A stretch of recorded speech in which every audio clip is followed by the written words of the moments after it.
নমস্কাৰ। জয় শ্ৰীৰাম। ভক্তবান ৰাইজলৈ মই কীৰ্তিবাস পণ্ডিতে লিখা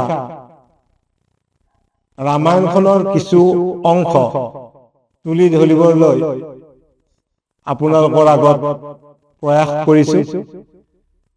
আপোনালোকে আঁকোৱালি ল'ব আৰু আপোনালোকে আটায়ে মোৰ চেনেলটো সাবস্ক্ৰাইব কৰিব, লাইক কৰিব, কমেন্ট কৰিব, শ্বেয়াৰ কৰিব। মই আপোনালোকৰ ওচৰত এয়াই অনুৰোধ জনালো। যোৱা ভিডিঅ'ত আমি ব্ৰহ্মানাৰায়ণ উপস্থিত হ'লগৈ শিৱ পাৰ্বতীৰ ওচৰত আৰু তেওঁলোকে কি কাৰণনো শিৱৰ ওচৰলৈ গৈছে, গলকতনো তেওঁলোকে কি দেখিলে, সেই সম্পৰ্কে শিৱক জনালে। আৰু ব্ৰহ্মা নাৰদৰ কথা শুনি শিৱে ব্ৰহ্মা নাৰদক তেওঁলোকক গলকত যে প্ৰভু কি আকাৰত আছে, কিয় আছে, সেই সম্পৰ্কে ক'বলৈ ধৰিলে।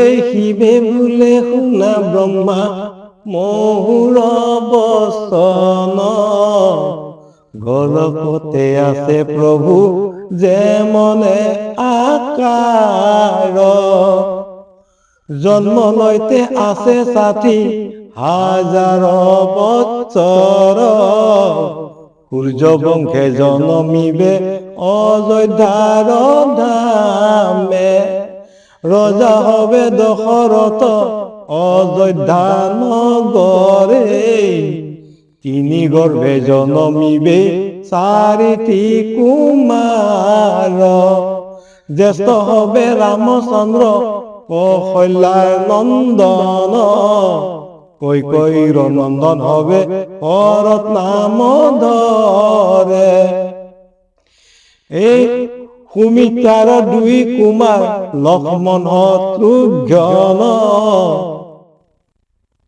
ব্ৰহ্মা নাৰদৰ কথা শুনি শিৱে ব্ৰহ্মা নাৰদ লগতে দুৰ্গা তিনিওজনকে উদ্দেশ্যি শিৱে ক'বলৈ ধৰিলে, বোলে শুনা, গলকত ভগৱান যিটো ৰূপত আছে সেই ৰূপটো ধাৰণ কৰিবৰ কাৰণে ভগৱানে আৰু ৬০,০০০ বছৰ আছে।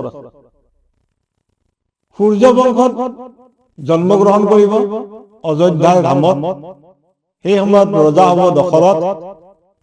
দশৰথৰ ঔৰসত ৩জনী ৰাণীৰ গৰ্ভত জন্মগ্ৰহণ কৰিব ৪টি কুমাৰ।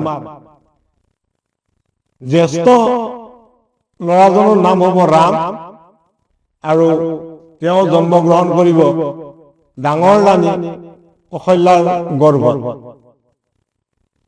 কৈকেয়ীৰ ল'ৰা হ'ব ভৰত, আৰু আটাইতকৈ সৰু ৰাণীগৰাকী হ'ব সুমিত্ৰা, আৰু তেওঁৰ গৰ্ভত ২জন কুমাৰ জন্ম পাব, লক্ষ্মণ আৰু শত্ৰুঘ্ন।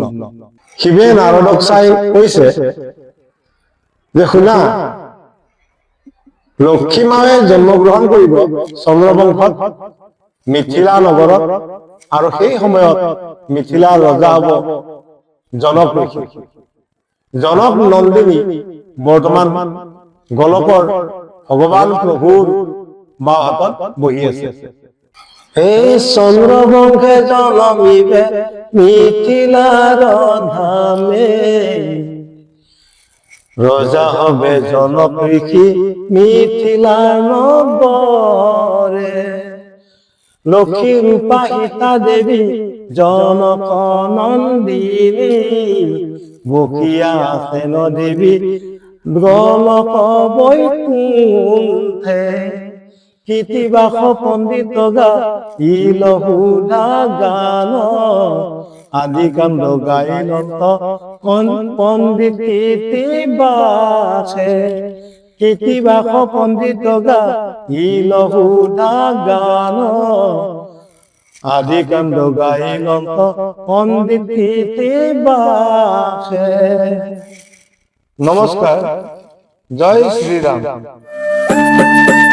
Thank you.